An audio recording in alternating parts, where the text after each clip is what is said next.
I'm Emily Von Braun. I'm a massage therapist here in Indigo, and I'm born in 1990. I'm going to show you some of my work, my background, my inspiration, philosophy, and my world. It's a mix of things, so it's going to be chaotic, in other words, poetic. So while we're diving into this chaotic yet poetic mix, let me guide you through the whirlpool of my thoughts. I've been called a process artist. For me, art is a way of literally processing my world. I'm inspired by architectural forms, everyday objects, this silhouette of an animal, really a lot of things. And I kind of use the mix of imagery to make paintings and sculptures out of oil paint, concrete, wood, or absolutely any other materials, whatever's at hand, basically. The beauty of my art lies in its duality. It can be literal or abstract, a punchline or a philosophical question. And the same ethos spills onto my canvas when I paint, whether it's oil or acrylic blended with graphite, charcoal, paper, wood, spray paint, or any other material. My line of questioning in my head never stops. It kind of is on play at all times. But amidst all that seriousness, there's something inherently funny about it. I guess I can't clear the fog between a solemn artist lecture and a stand-up comedy show. So feel free to get lost in the gray areas with me. So as I said, art for me is a way of processing, and I've also been called a process artist. I'm gonna move this to not block the view. That's basically means an artist whose work is more about the process of making, thinking into how and why we think the way we do, the way the world around us enters our consciousness individually, and what choice each person has in how the world, enters our minds and enters our consciousness. So I make in all different kinds of ways, mostly oil painting and sculpture, sometimes video, photography, writing, music, and performance art. The sculptures I make out of concrete, wood, and many other materials, as I said. And they're inspired by everyday objects, animals, figures, and time and space. The way the entities are expressed can be literal or abstract. I love drawing from observation also. And what I'm really interested in is relationships because of how naturally and unnaturally they come to us and how we're inherently changed by the relationships we have with everything and everyone. As for paintings, I paint in oil, acrylic, or mixed media. My line of questions that's like running through my head at all times, which I've only recently learned is unique, partly due to Sam. Over there, Sam helped me understand a little bit about the way I think, because that's what they do. But yeah, so I have a really literal inner monologue or dialogue, I don't know. It's kind of just always going, like a tape. And it feels like my thoughts have to be processed somehow. And by processed, I mean in every sense of the word. Intellectually digested, thought about, considered, as well as emotionally internalized and integrated. And also as well as the physical sense of the word to process, to make, sculpt, or form. In this piece, for example, there are so many layers of paint, oil, acrylic, spray paint, plaster, paint wash, and oil stick. There were figures having tea, and they've been eliminated. I often take out entire entities and leave only the memory of them. Um, I journal a lot, and basically all these things are just a way of figuring out my thoughts and my world in more of a poetic sense than practical. So I love having conversations with people and reading and writing. So for the series for Indigo, it was a new challenge for me. It was a big challenge, as every commission or are done with any certain end goal. Like for this one, the goal of this series is to hang the pieces in the treatment rooms and the common spaces of Indigo across the 2 locations. So there's a lot more rooms at the other location. Each commission I take is both a set of constraints as well as an opportunity for total creative freedom. And I've learned at this point to not accept commissions that don't allow for total creative freedom, because the outcome of artwork it's a natural process or a wild process. It's not for me like a controllable.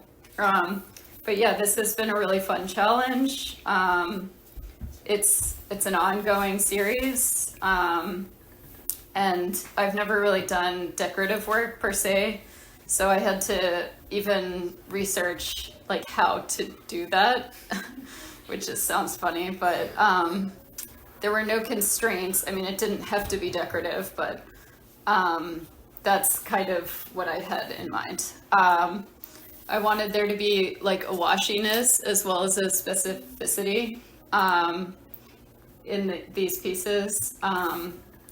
Angles, the vaguest of forms, approaching recognizable entities, evading definition, like in the early dream state, or how you feel after a massage. The facts of your reality are the same, but they're brought, your facts of your reality are brought back to a malleable or disarranged state where you might be able to reimagine things.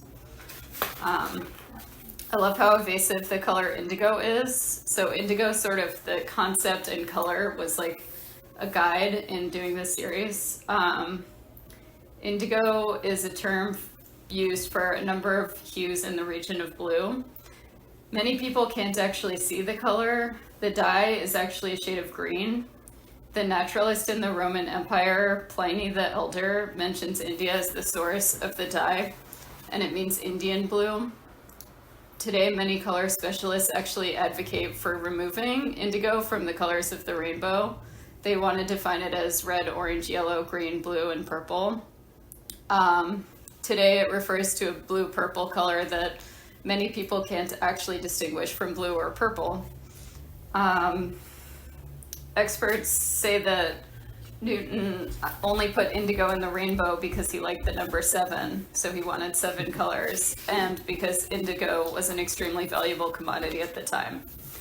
So I love how precious it is, how valuable and mysterious it is, even though I'm not even sure I can see it. That's how would I know?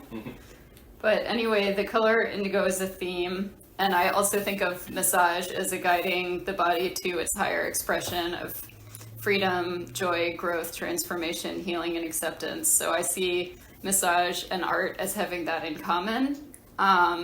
They both guide us to a higher state of being. So I wanted to represent that idea, just that idea through the series. And so I really had to think about, this is some old work, just to show you. I had to think about what a color scheme could be for this. I had to think about how the art might be used, how it could be practical. I look at art when I'm focusing on anything. I love looking at art when I'm doing massage. Because you can bounce ideas or an imagination off it. You can mentally ask it questions, and it can realign me and make me happy. Art that will hang for the practitioner as well as the client. It calms the nervous system, it opens the imagination. A good painting changes every time you look at it because it moves along with your observation of it. like looking out a window at a beautiful landscape. The landscape is really changing, but the painting is not. It is our observation of the painting that we are observing. So looking at art is a processing method for our thoughts. I've wanted to work purely abstractly for a while. It's always been a goal of mine, but my hand always seems to carve out a form in the painting: a lamp, a dog, a hand, a wine glass. I suppose I'm just attached to the objects that inhabit Earth with me. So this was a great, this is really old work. This was a great practice for me. I let the color and concept guide me. The first thing I did was I went to the art store and bought a tube of indigo paint, which in undiluted is black.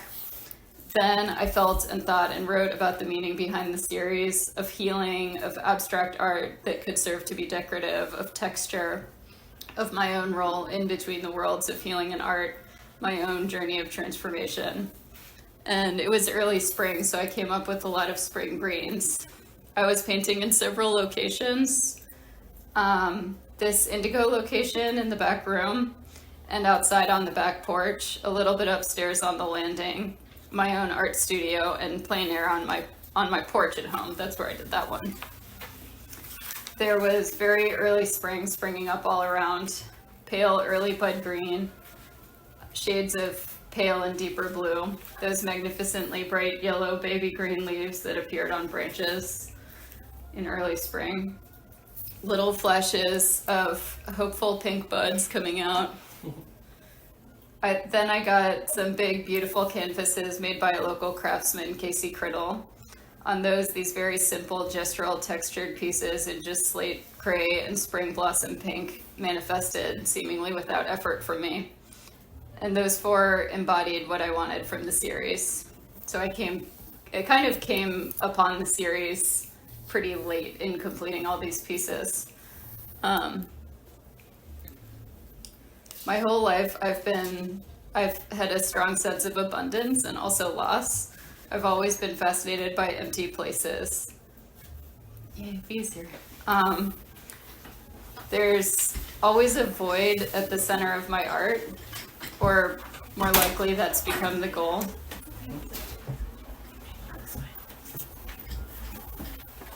Welcome.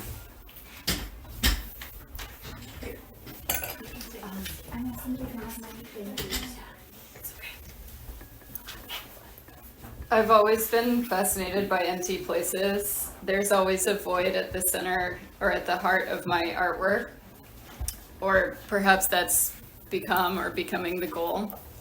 I've been really attuned my whole life to moments and places and people that are fleeting or impermanent. I've always been afraid of endings for as long as I can remember.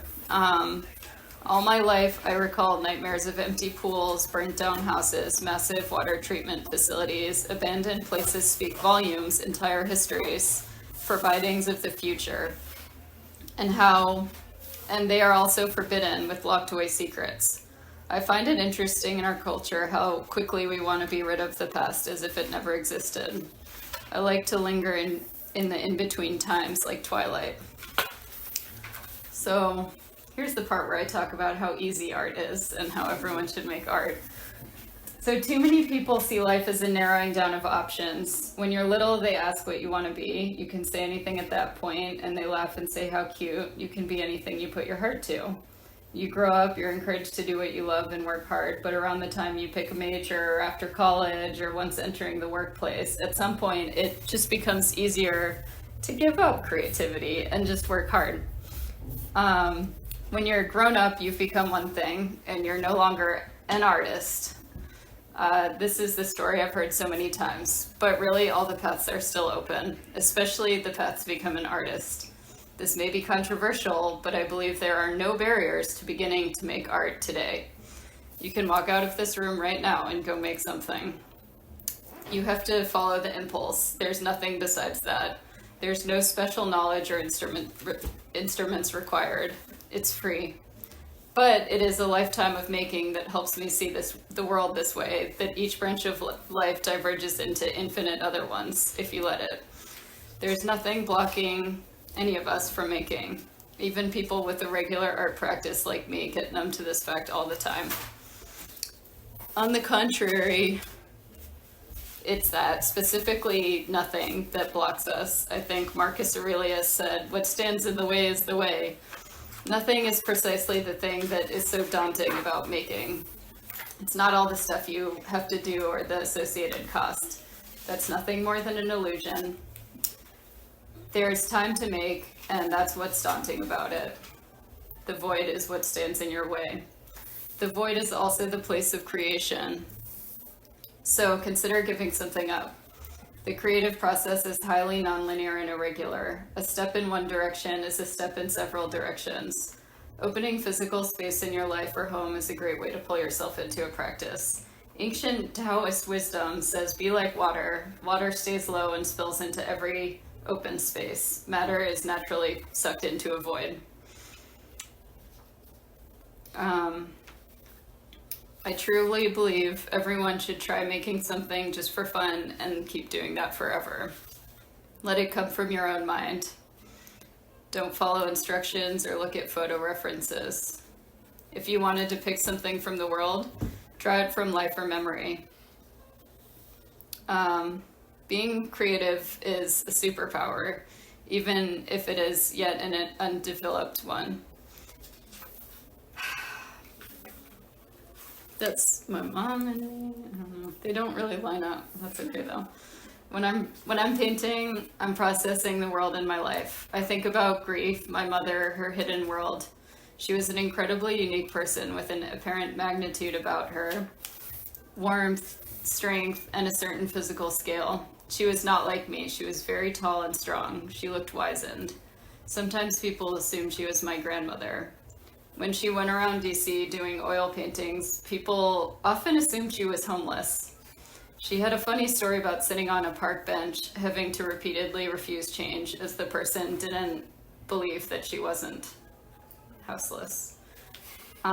She had a huge heart. She would always hand out 20s from her messy backpack to homeless people by the metro. She trusted everyone, and she saved a hot dog cart man's life one time when it blew over in a storm outside the FAA. So she grew up in India, the youngest of 5 children of artists in the 50s, neglected child. So from a young age, I was obsessed with India as it existed in my imagination, and later when I visited was confirmed. Abandoned, ancient, decayed temples, overgrown, intricate, blackened architecture, warmth, space, abundance, a certain thrilling sensation of powerlessness as in a dream.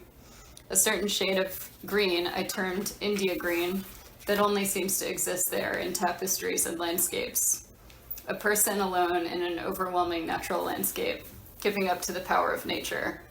The sublime, a decade before I read Yeats in high school.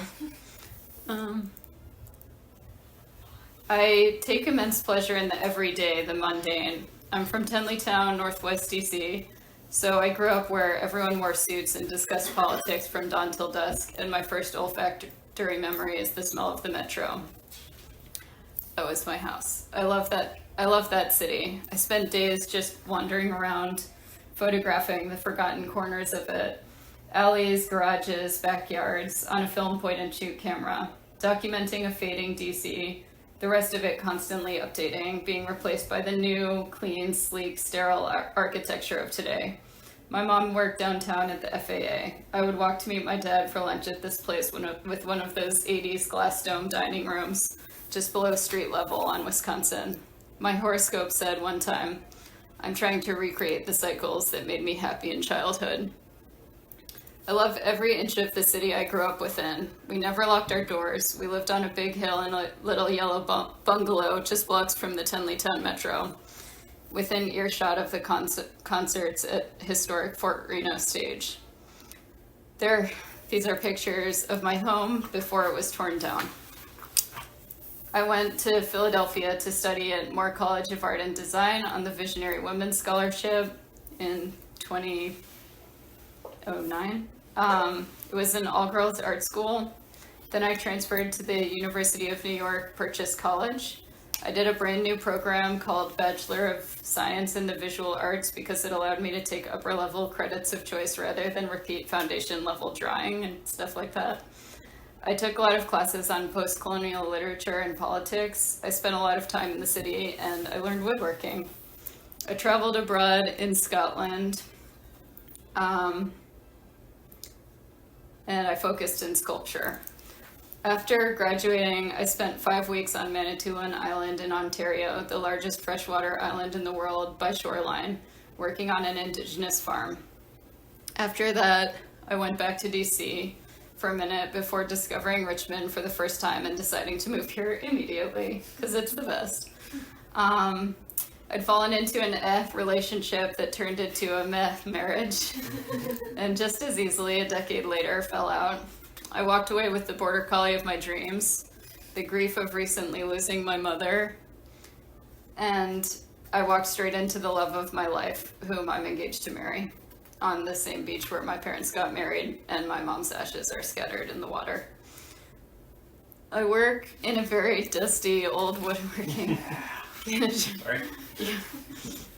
They bought this piece for me. Woodworking Canada Dry warehouse in Chaco Valley. My paintings deal with the mysteries of life and the human mind, and my sculptures deal with the simultaneous simplicity and complexity of form. Saying that is both an obfuscation and a simplification of the truth, but there's no proper way to talk about art. The mysteries of life, what was, what could have been, sorrows and joys, all forces worn out, the elements like sand and rain on rock, beautiful and sad and true, and beautiful because it rings true, and sad and happy. I use colors that evoke specific ideas or feeling-based ideas, like blue is truth, green is terror or birth, yellow, joy. An off-primary palette with deep shadowed hues. Nothing is off limits content-wise, and I don't play by the rules that I've been taught.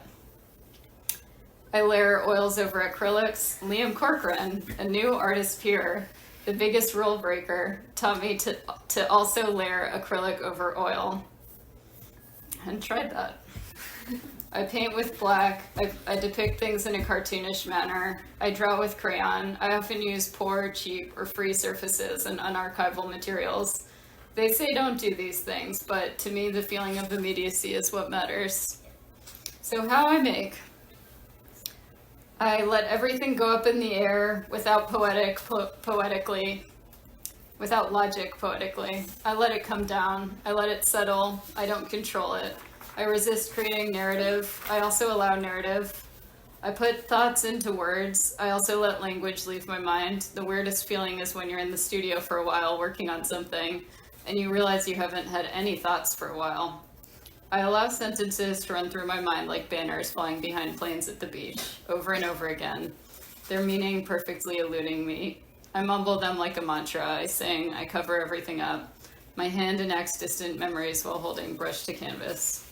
How I make is I let everything start as a mystery. I let everything transform with mystery. I allow it that. Freedom. I express freedom. I invite freedom. Freedom through chaos. Freedom through peace.